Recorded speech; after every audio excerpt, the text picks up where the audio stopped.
In 1966, somewhere in the sun-baked wastelands of Almeria, Spain, a 62-year-old New York stage actor swallowed a mouthful of acid, was dragged by a runaway horse with a noose around his neck, and nearly had his head removed by a passing train. He survived all three incidents in a single production. The film was The Good, the Bad, and the Ugly. The actor was Eli Wallach, and the chaos that created this masterpiece makes the violence on screen look tame by comparison. Sergio Leone's epic wasn't just filmed, it survived. Bridges exploded at the wrong moment. Actors couldn't understand their director. The most famous musical theme in Western history was created by two men howling vowel sounds into a microphone. And somehow, through a production that resembled a beautiful disaster, these filmmakers created what the American Film Institute would eventually rank as the fourth greatest Western ever made. But here's what the history books leave out. Nearly everything that made this film legendary happened by accident, desperation,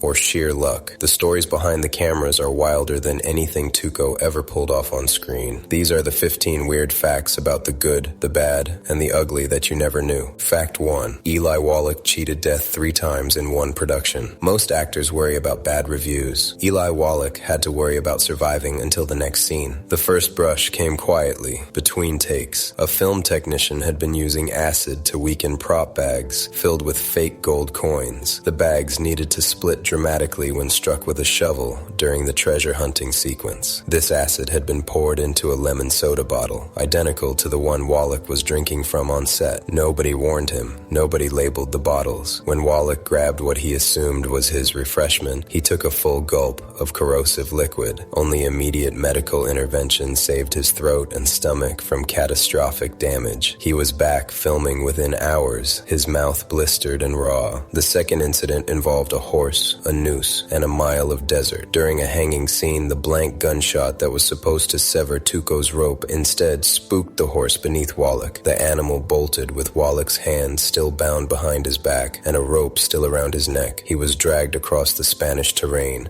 completely helpless, saved only because the rope had already been cut by the gunshot. The third near-death experience happened during the famous train sequence. Wallach was lying across the railroad tracks as a real train passed inches above his body. What nobody had noticed were the iron steps protruding from each train car, metal slabs extending a foot from the sides. If Wallach had lifted his head at any moment, those steps would have decapitated him on camera. He finished the film anyway. Fact 2. The bridge exploded before anyone was ready. The most expensive mistake in the production cost the Spanish army weeks of labor, and Sergio Leone nearly cost a crew member his career, all because of a single Italian word. Leone had arranged for the Spanish military to construct a fully functional bridge, specifically to blow it up on camera. This wasn't a flimsy prop. It was an engineered structure rigged with military-grade explosives, built to be destroyed in one spectacular, unrepeatable take. Leone coordinated with the Spanish army captain controlling the detonation, establishing a clear signal. When Leone said "vai" over the radio, Italian for go, the captain would trigger the explosion. The cameras weren't rolling yet. The crew was still positioning equipment. Then someone on the radio channel said "vai" in casual conversation with a colleague. In Italian, the word can mean go, proceed, or simply okay. The Spanish captain, who spoke no Italian, heard only the trigger word. He pressed the button. The bridge erupted in a spectacular explosion. No cameras captured it. Leone stood in stunned silence as weeks of construction vanished into smoke and debris, with nothing to show for it. Leone's fury landed on the crew member who'd spoken the fatal word. The man was fired immediately and fled the set in humiliation. But the Spanish captain, mortified by his role in the disaster, made Leone an offer. His soldiers would rebuild the entire bridge, but only if Leone rehired the man he'd just fired. Leone agreed. The bridge rose again. The second explosion was captured perfectly. Fact 3. Leone couldn't speak to his own stars. Sergio Leone directed what many consider the greatest American Western ever made, without speaking a single word of English. By 1966, Leone had already completed 2 films with Clint Eastwood and 1 with Lee Van Cleef, yet he had never held a direct conversation with either actor. Every piece of direction, every creative discussion,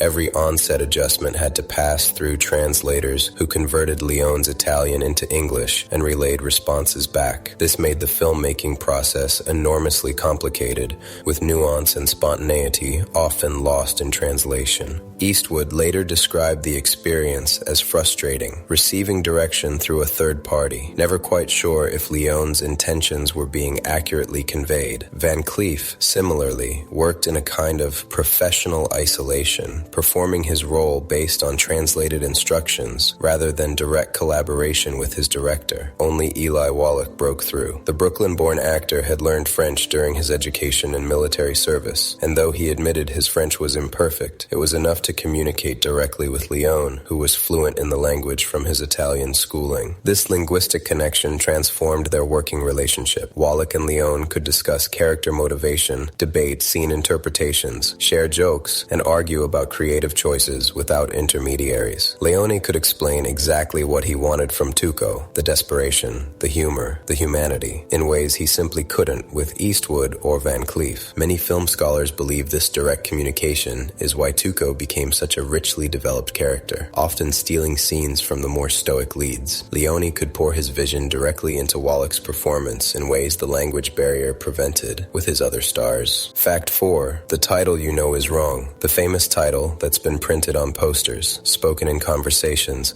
and referenced in pop culture for nearly 60 years isn't what Sergio Leone actually called his film. In Italian, the original title was Il Buono, Il Brutto, Il Cattivo, which translates literally as the good, the ugly, the bad.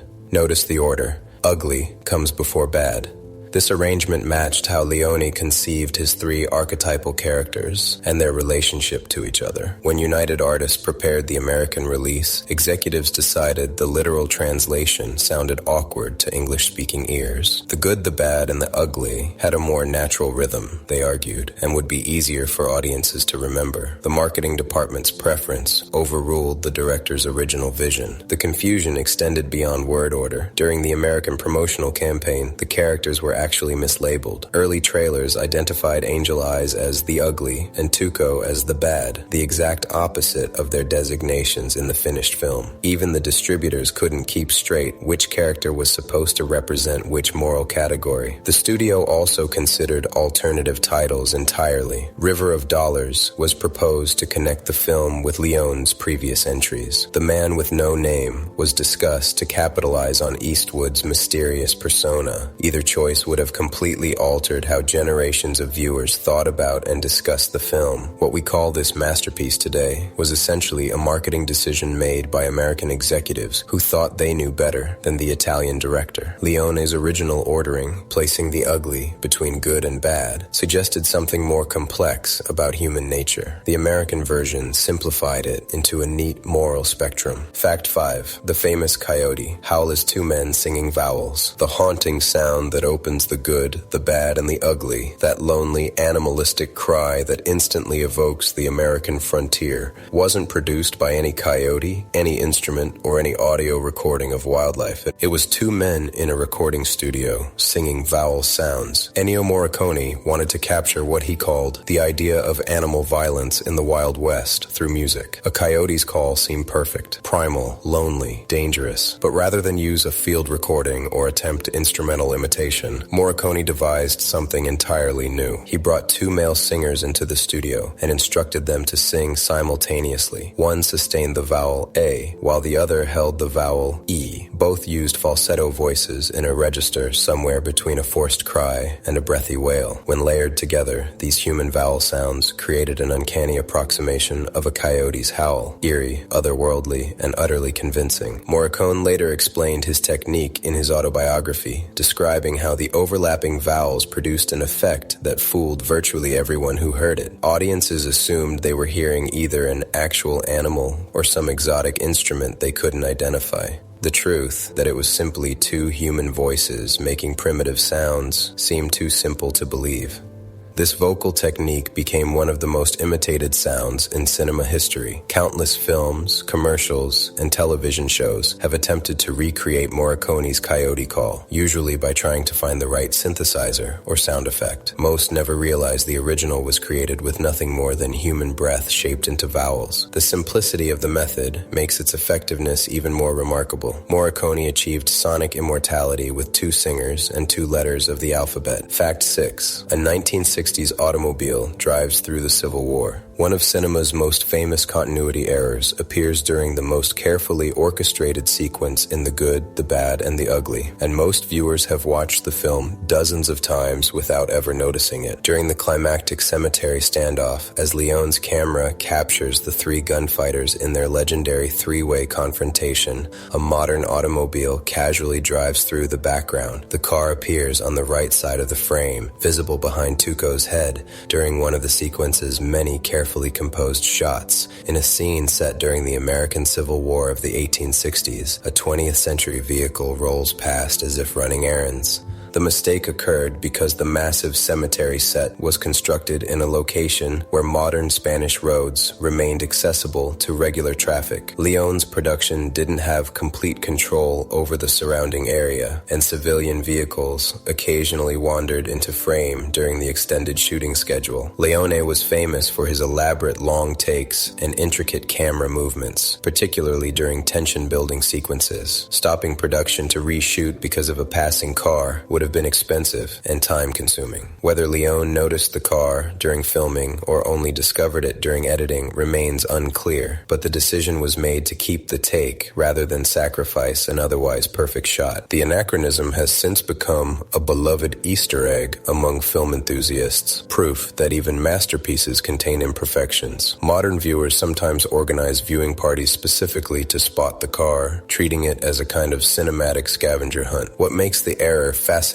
is how little it matters. The sequence remains one of the most tense and brilliantly constructed showdowns in film history. A passing automobile couldn't diminish what Leone achieved in those final minutes. Fact 7. Leone unleashed a dog to sabotage his own actor. Sergio Leone believed in controlled chaos. During one of the film's most emotionally intense sequences, he proved it by ambushing his own star without warning. The scene in question shows Tuco sprinting through the vast cemetery, desperately searching among thousands of graves for the one containing Confederate gold. Eli Wallach threw himself into the performance with characteristic intensity, running, spinning, his face contorted with greed and desperation as Morricone's score built toward crescendo. Leone watched through the camera and grew concerned. Wallach's performance was becoming too theatrical, too operatic. The emotion was tipping toward melodrama in a way that might undermine the scene's effectiveness. Leone wanted rawness and spontaneity, not polished stage acting. Without informing Wallach, without alerting the camera crew, Leone quietly signaled for someone to release a dog that happened to be on set that day. The animal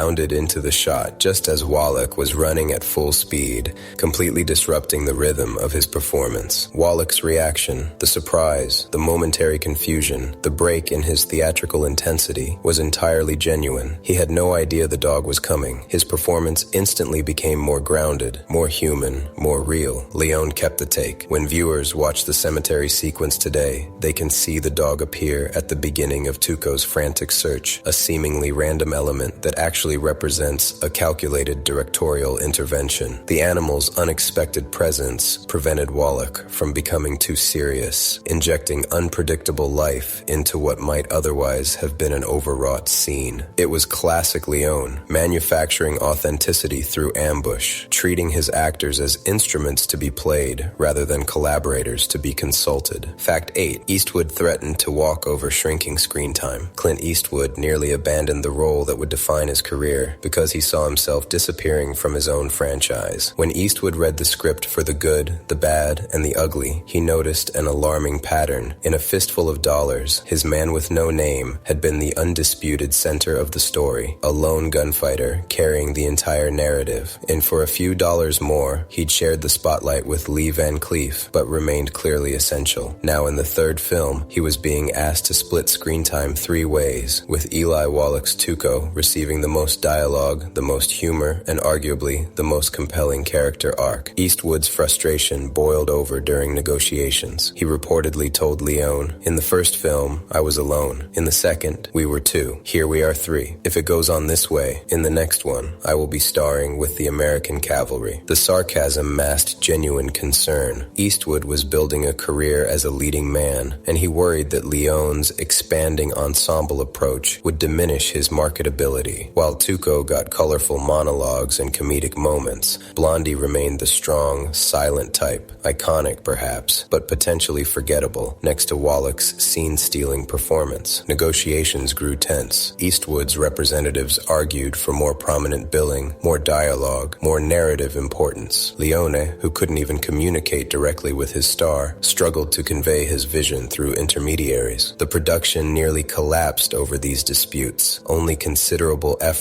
from agents and producers kept Eastwood attached to the project. His concerns proved partially justified. Audiences and critics frequently cite Tuco as the film's most memorable character, but Eastwood's instincts about star power proved correct in an unexpected way. His silent, mysterious presence became the perfect counterweight to Wallach's verbal energy. The contrast made both performances stronger. Sometimes, less dialogue means more impact. Fact 9. The score existed before a single frame was shot. Ennio Morricone composed the entire musical score for The Good, the Bad, and the Ugly before Sergio Leone filmed a single scene. This approach inverted everything the film industry understood about how movies were made. Standard practice in 1966, and largely still today, required composers to watch the finished film, then write music to accompany what they saw on screen. The score served the footage. Music was an afterthought, added during post-production to enhance emotions the images had already established. Leone and Morricone rejected this entirely. They wanted music to drive the filmmaking, not follow it. Morricone spent weeks composing complete themes, melodies, and orchestral pieces based solely on Leone's descriptions, the characters' personalities, the story's emotional arc, the atmosphere of moral ambiguity Leone wanted to create. Every iconic musical moment audiences associate with the film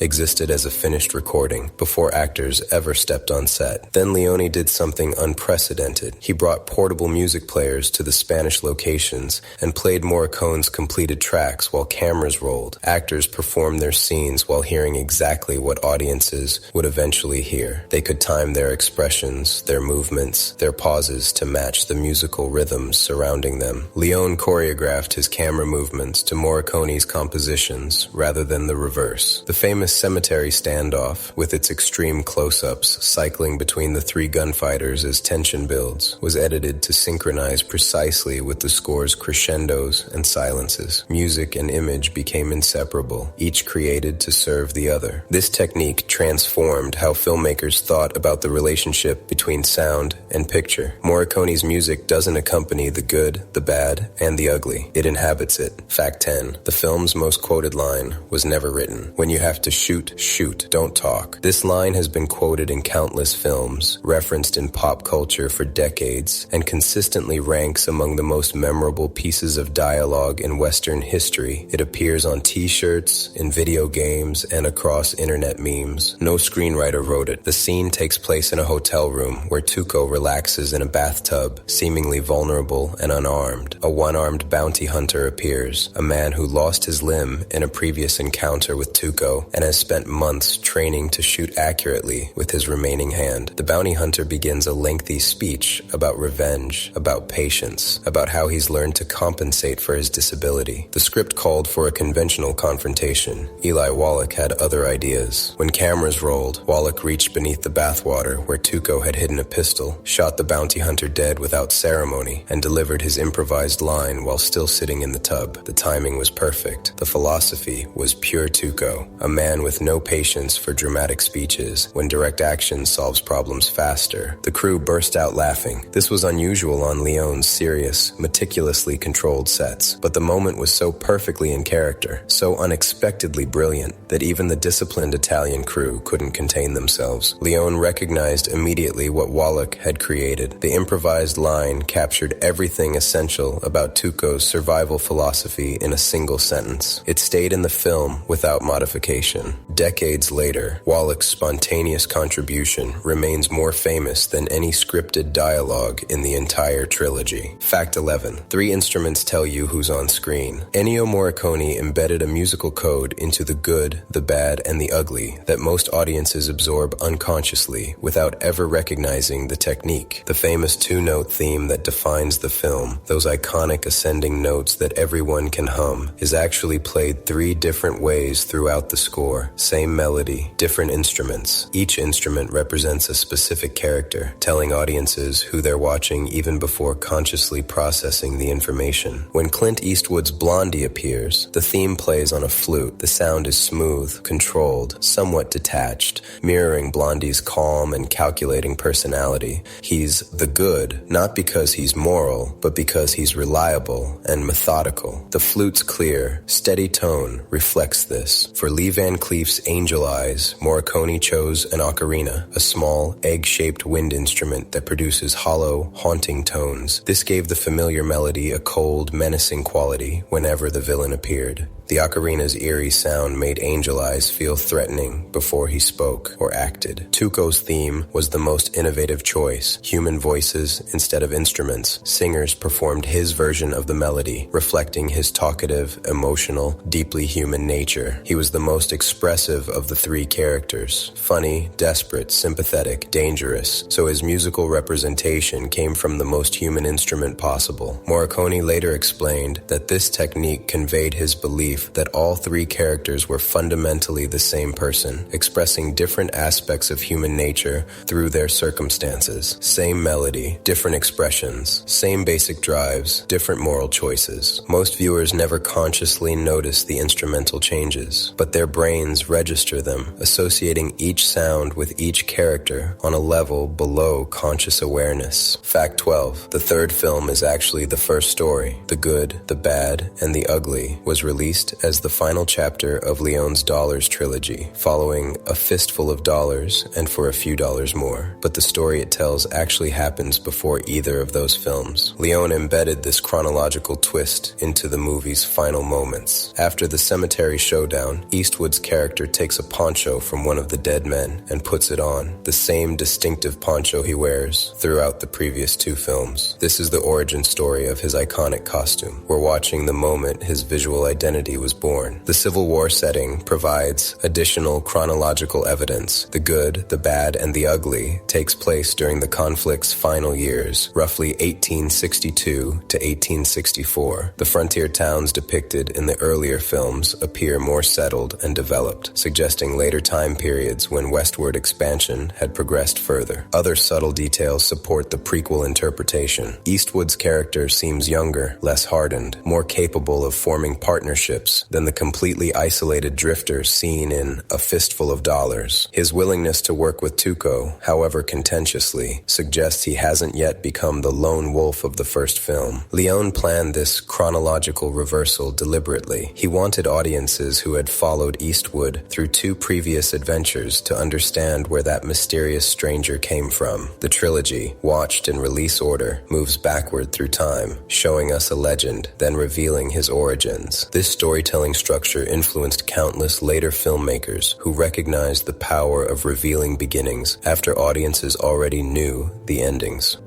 Fact 13. The Spanish army built a Roman arena for the dead. The cemetery where the film's climactic standoff occurs wasn't designed as a graveyard. It was designed as an amphitheater, a gladiatorial arena where the dead served as audience for the living's final contest. Sergio Leone envisioned the three-way showdown as classical combat, a spectacle worthy of ancient Rome transplanted to the American West. He instructed his production designers to study the architecture of Roman circus arenas, the oval shapes, the tiered seating, the sight lines designed to let every spectator witness the violence at center stage. Then he hired an army, literally. Several hundred Spanish military soldiers spent weeks constructing what became one of the largest practical sets in 1960s filmmaking. They carved thousands of wooden crosses and stone grave markers, arranging them in precise patterns that created the circular, amphitheater-like layout Leone demanded. The graves weren't randomly scattered. They were positioned to form tiers, like stadium seating, surrounding the central arena where three men would face death. Leone told Morricone he wanted music that sounded like the corpses laughing from inside their tombs, an audience of the dead watching entertainment performed for their amusement. The composer delivered a score that builds and swells like crowd noise at a sporting event, reaching crescendo as the violence reaches its peak. The resulting set was so massive and impressive that it remained standing long after production wrapped. Other filmmakers used the cemetery location for years afterward, though none captured its architecture architectural significance as deliberately as Leone. Most viewers experience the location as simply a large graveyard. They don't consciously recognize the Roman arena hidden in its design, but they feel it, the sense of spectacle, of ritual combat, of death as entertainment. Fact 14. Charles Bronson could have changed everything. Before Lee Van Cleef became Angel Eyes and Eli Wallach became Tuco, both roles were offered to the same actor, Charles Bronson. He turned down both. Twice he declined opportunities that would have fundamentally altered one of cinema's greatest films. Leone's first choice for the cold-blooded mercenary Angel Eyes was Bronson, not Van Cleef. The American actor had already established himself as a master of intimidating, taciturn characters, the kind of man who could convey menace through stillness. Leone believed Bronson's natural intensity would be perfect for the film's villain, but Bronson was committed to the Dirty Dozen,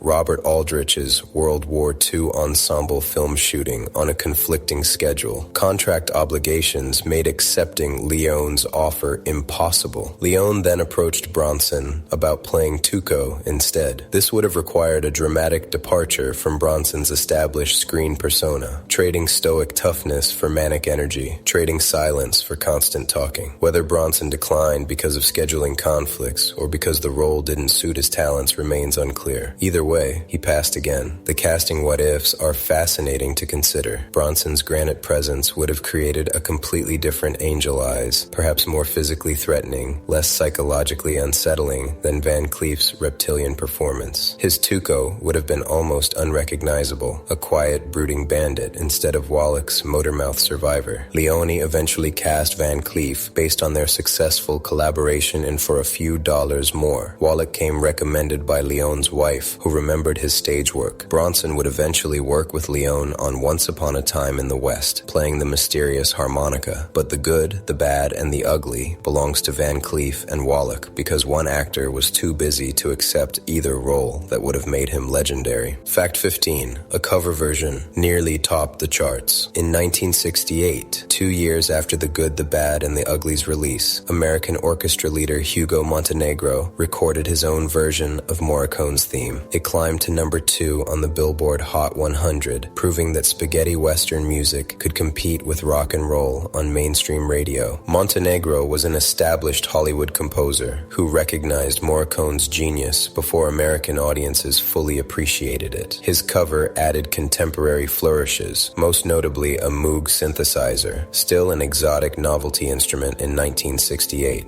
The electronic sounds gave the familiar melody a futuristic edge that contrasted with Morricone's acoustic original. The recording session was remarkably casual. Harmonica player Tommy Morgan later recalled that Montenegro completed the entire track during a single Saturday session at RCA Studios. Montenegro himself provided vocal grunts and sound effects between musical sections.